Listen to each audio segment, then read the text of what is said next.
Hello friend, welcome back to my YouTube channel theory monitor में आपका बहुत बहुत स्वागत है। दोस्तों, इस वीडियो में मैं आपको बताऊंगा कि आप अपने फ़ोन का एयरप्लेन मोड ऑन करके कैसे अपने वीडियो को चला सकते हैं। यूट्यूब या फेसबुक वगैरह जो भी कुछ भी हो, तो पहले आपको अपना मोबाइल का एयरप्लेन मोड ऑन कर लेना है। ऑन करने के बाद आपको सेटिंग में जाना है। सेटिंग में जाने के बाद सबसे पहले आपको एक ऑप्शन मिलेगा अबाउट फ़ोन का, उस पर क्लिक करना है। उस पर क्लिक करने के बाद आपको ऑल एक्सेसरीज पे क्लिक करना है और जैसे स्क्रॉल डाउन करेंगे तो एक आपको ऑप्शन मिलेगा आपको इंटरनेट स्टोरेज के। इस पर 5 बार क्लिक करना है। चलिए दोस्तों, मैं क्लिक कर देता हूँ। जैसे ही क्लिक करेंगे आपके सामने कुछ इस तरह का इंटरफेस दिखेगा। आपको एक ऑप्शन दिख रहा होगा मोबाइल रेडियो पावर का। सबसे पहले इसको आपको ऑन कर लेना है।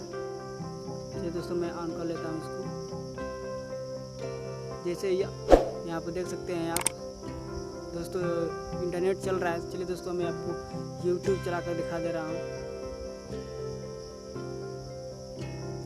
देखिए दोस्तों, यूट्यूब चल रहा है अभी। चलिए मैं इसको ओपन कर देता हूँ।